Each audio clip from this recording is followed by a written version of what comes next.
Та бүхэндээ өдрийн мэндийг дэвшүүлье. Ямар ч байсан хэмжүүртэй нэг бичиг баримт, бодлогын бичиг баримт орж ирж байна гэж ойлгож байгаа. Тэгэхдээ бид нар 30 жил олон засгийн газар олон сайхан төлөвлөлтийг хийгээд хэрэгжихгүй байгаа үндсэн шалтгаан юу юм бэ гэдгээ Монгол улс нэг онцлох хэрэгтэй байгаамаа. Алдаагаа засдаггүй хүслийн жагсаалт дахин битгий орж ирээсэ гэж бодож байна.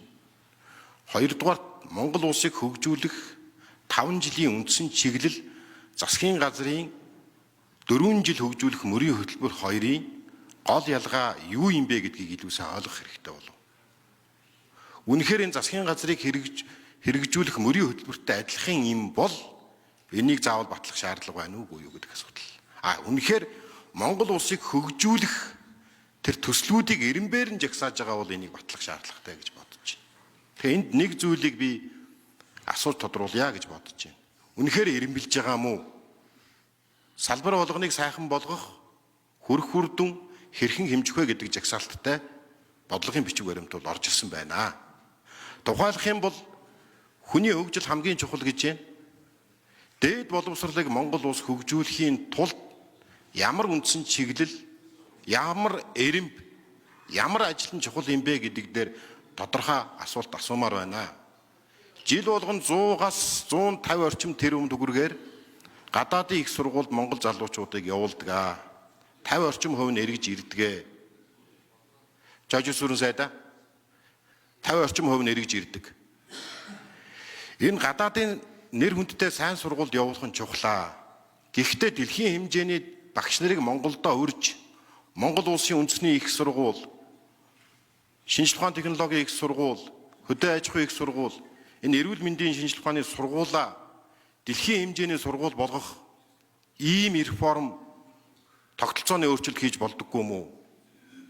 Сайн багш нарыг авчрах юм бол Монгол оюутан болгон дэлхийн хэмжээний боловсролыг Монголдо эх орондоо авахс боломж бүрднэ гэж бодож байна. Энэ тал дээр ямар байр суурьтай байгаа юм бэ? Өнөөдөр Монголын бизнесүүд, тэр дундаа жижиг дунд бизнес эрхлэгчид банкны зээлээс өөр санхүүгийн их үүсвэр байхгүй байна. Зээлийн хүүхэд өндөр, зээлийн олдсон бага. Хөрөнгийн зах зээлийг хэрхэн хөгжүүлэх юм бэ? Хөрөнгө оруулалтын сан байгуулах тухай тийм үндсэн чиглэлийн даалгав байна. Өнөөдөр дижитал эдийн засгийг хөгжүүлэгээд ярьж байна. Сайн санаачлаг тэр бизнес цэцэглэн хөгжих, ургах тэр хөрс суурь нь Монгол байхгүй байна. Бидний жишээ авдаг Казахстан, Узбекистанд яаж ийнү гэхээр хөрөнгө оруулалтын сангууд нь хөрөнгө оруулаад явдаг тэр тогтолцоор орсон байна.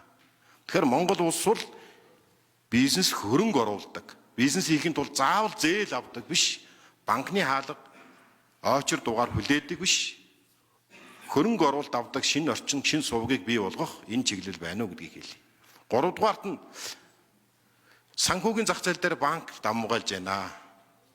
Гадны банкыг Монгол улс оруулж ирэх юм уу, оруулж ирэхгүй юм уу? Зээлийн хүүг хэрхэн бууруулах юм бэ?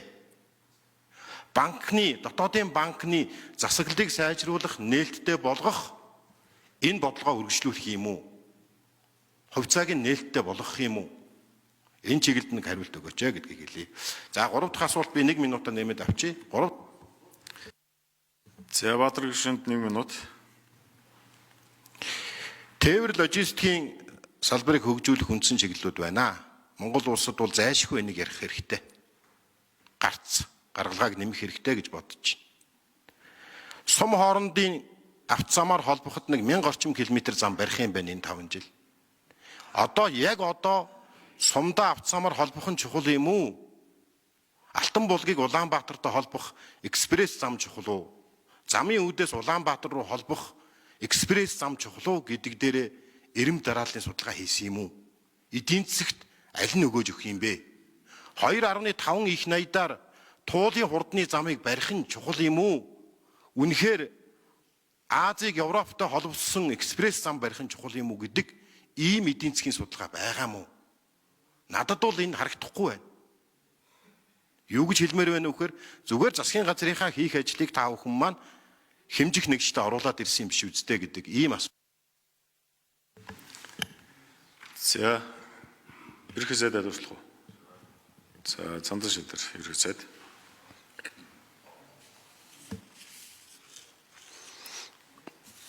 За Баатархөө гишүүний асуулт саналтаа бас санал үндсэндээ нэг байна. Жишээлбэл боловсролын салбарт бид суралцсан хувьсгал хийх ёстой. Суралцсан хувьсгал гэдэг бол илүү үр дүнтэй суралцах боломжийг нээх явдал юм. Тийм учраас одоо дэлхий дээр диплома deflation буюу одоо дипломын өнгөөдөл явж байгаа.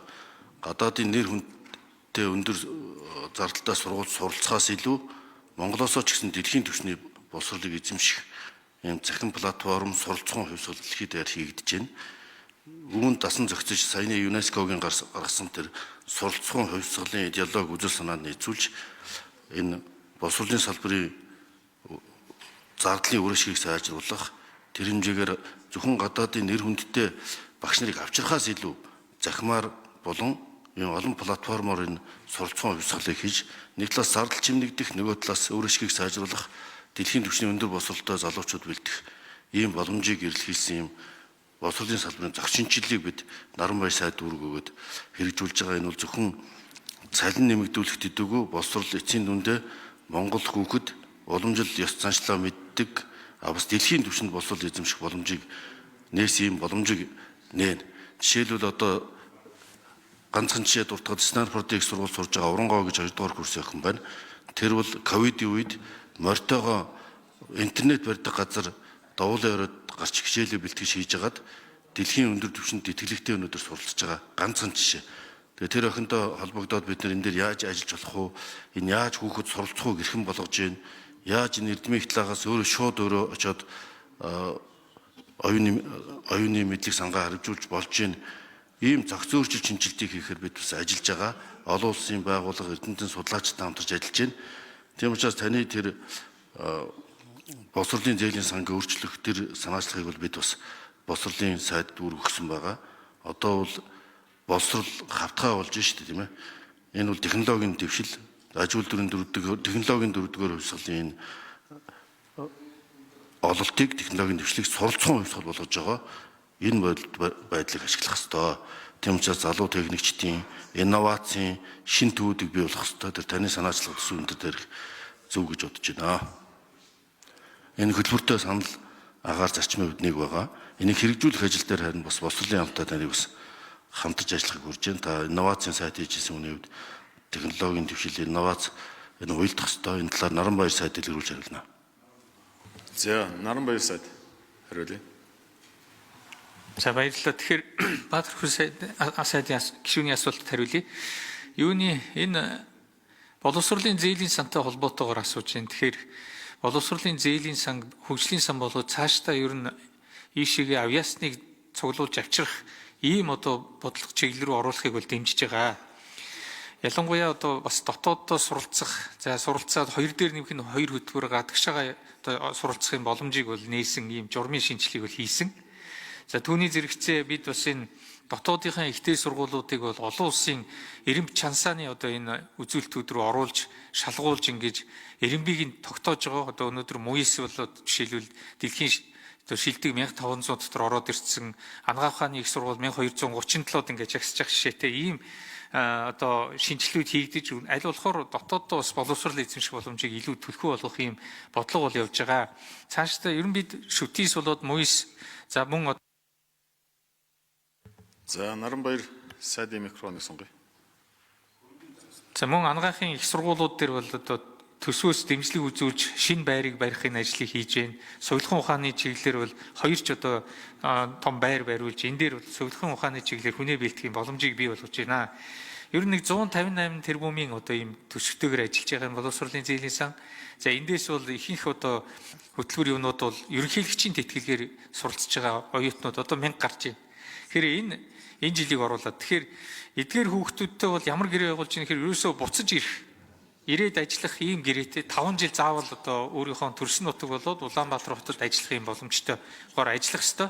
Тэгжээж энэ бол ийм тэтгэлэг болох ёстой. Ер нь боловсролын зээлийн сан бол тэтгэлэг, хөнгөлөлт, зээл эдгээр гэсэн 4 төрлийн 31 бүтээгдэхүүнийг үзүүлдэг.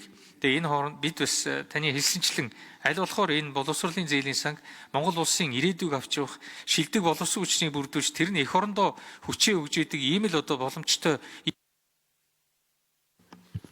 За явуулсан. Хөрөнгийн зах зээлтэй холбоотой дэлгэр сайхан сайд. Хэн бэ?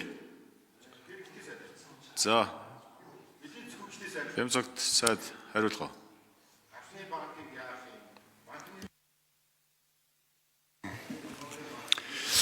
За банкны арилжааны банкуд нь харьцангуй одоо сүүлийн үед бас өөрсдөө эрсдлээ даагаад эрсдэлгүй ажиллах энэ ажил дээр бас нэлээд анхаарал тавьж харьцангуй тогтвортой болж байгаа.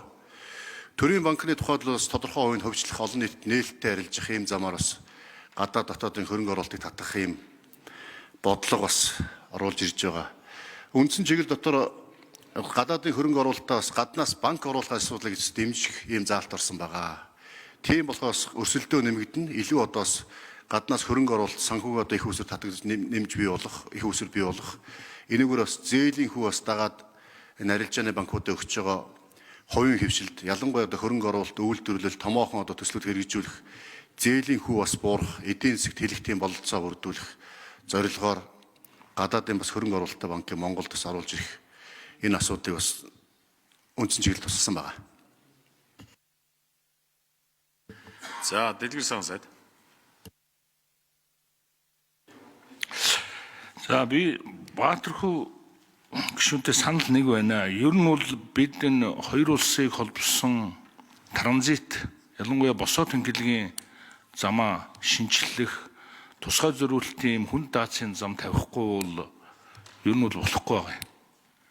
Манайхаар одоо хамгийн дөтгээд Оросын улбаны улсаас ч тээвэр их явж гин, Хятадаас ч их тээвэр явж гин.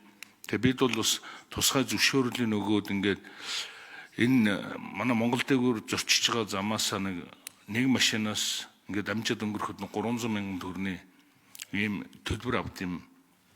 Тэгэхээр зэрэг эхний одоо замыг бид нар замын үед говь сүмбэр гэж тусгай зориулалтын замын сонгон шалгаруулалт зарласан. Тэгээ энэ ямар учиртай юм гэхээр ийм одоо том замыг бид нар бол төсвийн мөнгөөр хийх ямарч боломжгүй учраас ингээд төр хувийн хвшлийн түншлэлээр одоо энийг хийлгэх. За гүйцээж хариулъя.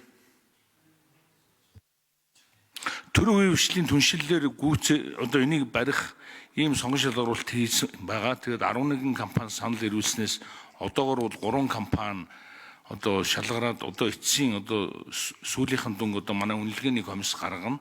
Энэ бол одоо тусгай зориулалтын хүн даацын ийм замыг тавьж байгаа. Тэгээ шатаратаагаар ингээд ер нь замуудыг бид нар аль болохоор одоо төр хувийн хвшлийн түншлэлээр ингээд хувийн зам болгож өгч бариулахгүй бол бид нар ингээд өөрсдөө санхүүгийн боломж байхгүй учраас цаашдаа бол төлбөртэй замыг л бий болгоё гэж.